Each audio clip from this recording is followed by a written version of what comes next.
In the skies over Italy, 24-year-old First Lieutenant Luther Smith of Des Moines was on his second tour of duty.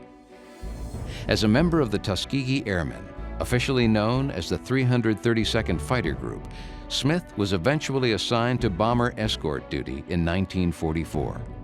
His job was to protect American bombers from German fighters. The Germans realized that these young black pilots stayed with the bombers and protected them very, very effectively. And the bomber crews realized that when they were escorted by these black aviators, they were going to get to their target safely and get back.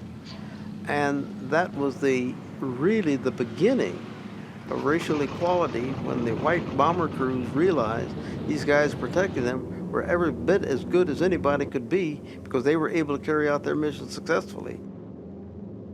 On one mission over southern France, a German Me-109 fighter plane penetrated the flight of bombers Smith was sent to protect.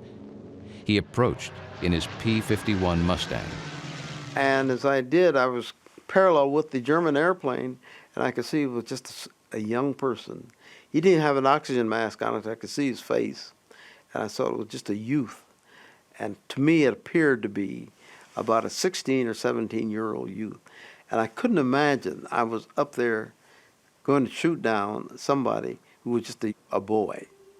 But I had my job to do, so I said, well, I'm going to take the airplane out. And I shot the airplane, and it went down. During his tour of duty, Smith shot down 2 German fighter planes and destroyed 10 German aircraft on the ground. By the end of the war, the 332nd had performed 200 escort missions without the loss of a single bomber. Later that same year, after 132 successful missions, Smith met with trouble. The bomber escort mission he was assigned to had been uneventful. While the pilots in his squadron were returning to base, they were shooting at train cars and airplanes on the ground. It was Friday the 13th of October, 1944. Near Balaton, Hungary, not far from Budapest, Smith was shooting at some rail cars, and one of them exploded.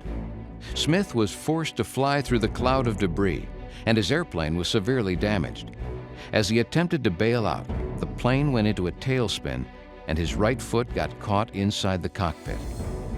The airplane was on fire, and I said to myself, so this is how guys go. I was caught in the airplane, and I wasn't going to be able to make it. Smith eventually got out of his airplane, came to rest in a tree, and was captured by German soldiers. After some major surgery in German hospitals, he spent the next 7 months in a prison camp.